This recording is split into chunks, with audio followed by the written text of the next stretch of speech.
Selamat pagi buat kita semua. Maafkan kalau misalnya ada dadakan putus karena internet di daerah sini mungkin kurang bagus, kadang-kadang nyambung lagi ya. Mari kita lanjut. Pagi hari ini kita mau dengar firman Tuhan. Sebelum kita berdoa, mari kita lihat firman-Nya. Saya kasih judul adalah suka berdoa. Saudaraku, kalau ada kata suka berdoa berarti ada yang tidak suka juga yang berdoa ya. Nah, maksudnya apa pagi hari ini tentang suka berdoa ini? Tuhan Yesus mengasih contoh bagaimana dia suka berdoa pagi. Paulus memberikan contoh juga suka berdoa ya. Mari kita lihat.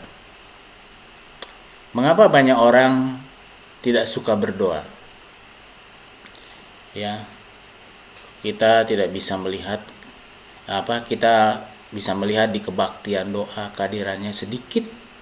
Sangat sedikit ya yang ikut. Gembalanya sudah sering berusaha mengajak untuk berdoa, tetapi ya kadang-kadang susah. Kalau kita lihat dibandingkan dengan ibadah minggu, berdoa bersama jauh bedanya kehadirannya. Dia lebih sedikit daripada ibadah.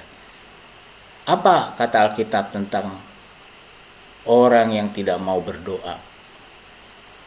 Apa penyebabnya orang tidak mau berdoa? Nanti kita bedah dari firman Tuhan.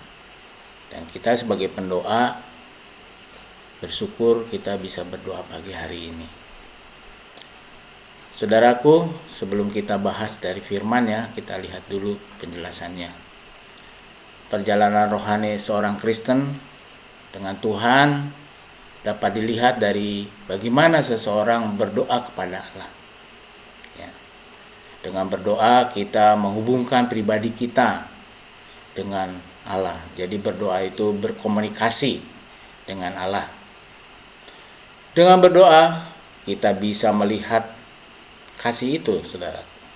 Kasih kita kepada sesama, sejauh mana kita punya peduli dengan sesama. Karena di sana ada doa orang lain ya, mendoakan permasalahan mereka, minta jawaban, minta solusi kepada Tuhan.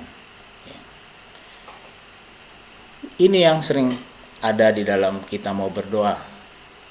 Ada sikap bermalas-malasan karena mungkin capek, karena seharian bekerja ataupun seharian tidurnya kemalaman. Berdoa menjadikan sesuatu yang susah gitu.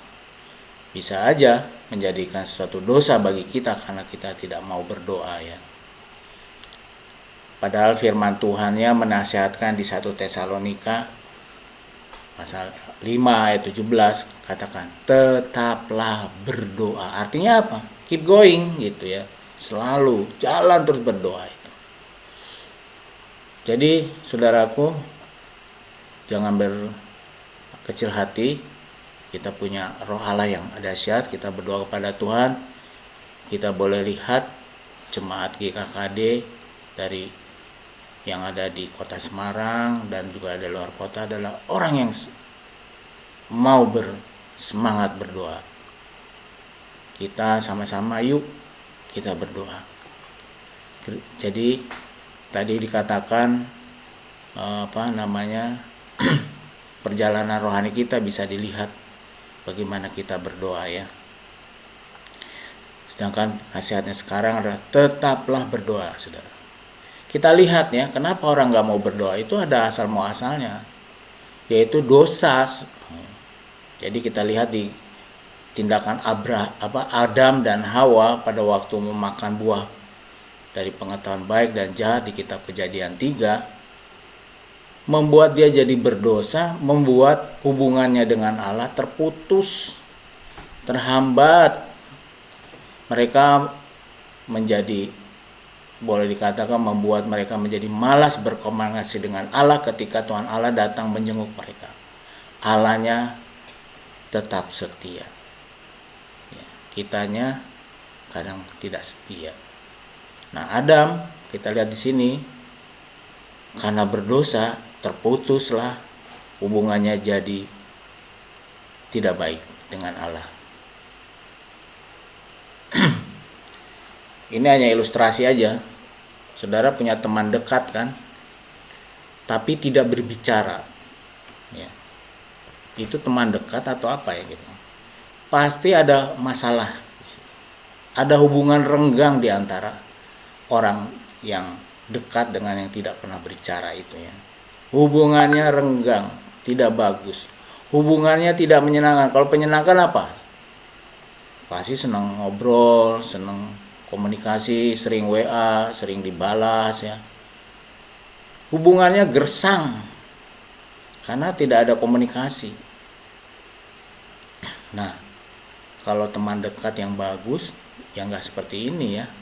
Ini namanya ada masalah. Nah, pertanyaannya apakah hubungan kita dengan Tuhan itu dekat atau enggak? Kalau tidak pernah berdoa gimana ya bisa dikatakan hubungannya baik gitu ya. Pasti ada hubungannya renggang, tidak dekat, karena nggak pernah berkomunikasi dengan Tuhannya.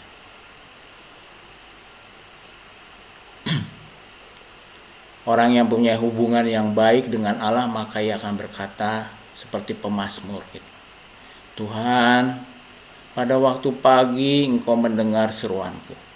Pada waktu pagi aku mengatur persembahan bagimu. Dan aku menunggu-nunggu. Ini orang yang suka prepare datang kepada Tuhan.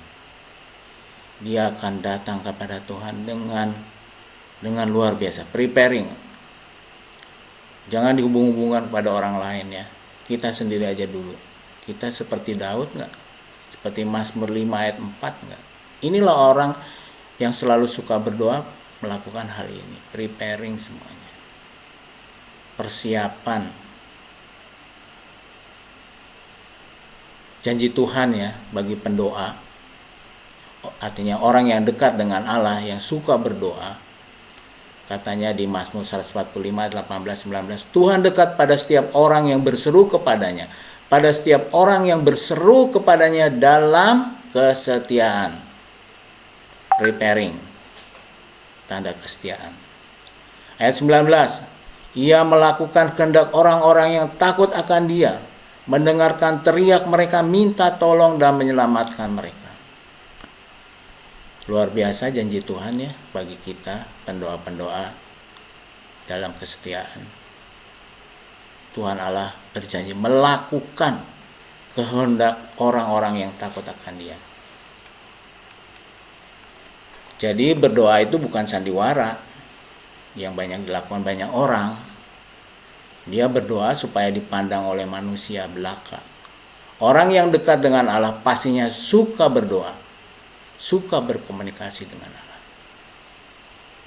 Tuhan Yesus, contoh Tuhan Yesus suka berdoa, dan bahkan dia mengajar pengikutnya untuk berdoa. Ini contoh ya. Kalau Yesus suka berdoa, bagaimana pengikutnya? Kita adalah pengikutnya. Harusnya pastinya suka berdoa, bukan? Kita dipanggil untuk berdoa untuk saudara-saudara kita, saudaraku. Firman Tuhannya jelas di sini, Yakobus 5 ayat 16. Karena itu hendaklah kamu saling mengaku dosamu dan saling mendoakan supaya kamu sembuh. Doa orang yang benar bila dengan yakin didoakan sangat besar kuasanya. Saudaraku, Paulus juga meminta umat Tuhan untuk mendoakannya. Kita wajib mendoakan hamba-hamba Tuhan yang dipercaya di gereja Tuhan, yang menjadi gembala, pekerja. Kita, saya, Pak Oscar, Pak Christian, Pak Sus, butuh doa untuk melayani gereja Tuhan. Juga gembala-gembala satelit, juga pekerja-pekerja. Kita harus saling mendoakan. Pak Oscar, Pak Kris, saya dan Pak Sus butuh hikmat Tuhan menjalankan pelayanan gereja ini. Doakanlah. Jangan Jangan sampai tidak. Gereja Tuhan harus berjalan dengan baik, butuh kuasa Tuhan, butuh penyertaan Tuhan. Kita lihat lagi ya nih. Nah, ini nih, intinya ke sini mungkin ya. Samuel itu adalah orang yang mendoakan umat Israel sebagai pelayannya. Bila ia berhenti mendoakan, ia merasa berdosa. Bagaimana dengan kita sekarang ini? Merasakan seperti Samuel tak? Di 1 Samuel 12 ayat 23 berkata, mengenai aku jauhlah daripadaku untuk berdosa kepada Tuhan dengan berhenti mendoakan kamu. Aku akan mengajarkan kepadamu jalan yang baik dan lurus. Jadi berdoa bukan sandiwara. Berdoa itu berkomunikasi dengan Tuhan. Samuel memberikan contoh. Dia kalau berhenti merasa berdosa. Mari saudaraku, kita pakai hari-hari pagi hari ini, pagi besok, seterusnya kita sama-sama berdoa. Kita jelas kenapa kita harus selalu suka berdoa. Dengan bersikap bermalas-malasan dalam berdoa bisa menjadikan itu suatu dosa bagi kita. Nasihatnya hari ini, tetaplah berdoa. Siapkan diri kita semua masing-masing, kita datang kepada Tuhan. Mari kita berdoa.